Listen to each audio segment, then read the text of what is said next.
बाजारे भेज ले बिया। चलो बताओ भौजी तू ही रहू कि हमारा लड़का के जान बचेलू। बताओ इतना दिन से हम हम खर्चा का सब भगवान ओकरे बात मानत रही जान जा। ए बाछिन तू हमर बेटा के कैसे पकड़ ले? छोड़ छोड़। अरे ते बांझिन कैसे कहल रे? ते बांझिन के करा कहल रे?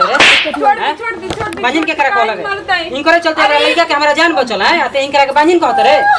तोरा तने क्यों चिंता बा है लड़का के कि लड़का कहां बा कहां ना? तोरा खर्चा लड़का के प्यार दुलार तोरा के मुआ देव जान जो एबे इना रहती तो ई लड़का का हाल भई रही कैसे मारेंगे जी?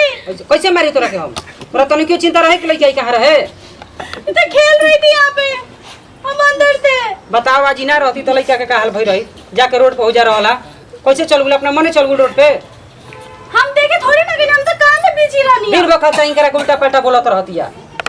तोरा हम कहले रहिनु अरे जा दी भूखल कि बड़ भौजाई हड़ी तो क्या करी बताएं? का करी?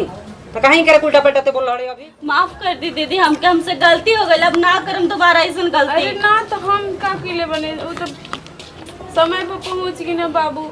ज्यादा भौजी अभियो से एकरा एहसास होता।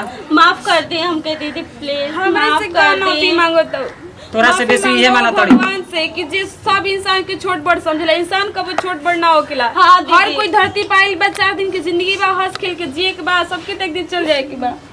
लाई बाबू के बढ़िया सब ख्याल रखे। आप जाना तोड़ के रोड पर घर बा तो बढ़िया से खिलावे के चाहिए ना। ठीक बा दीदी। गेट बंद करके रखे के चाहिए। ला ई सामान दोनों जने मिल के हाँ पूजा पाठ बढ़िया से करा जा ढंग से लड़का के ख्याल रखा जा ठीक न? ठीक बा ले जा। चलो सब हम रोटी उटी बना दे हम चलो।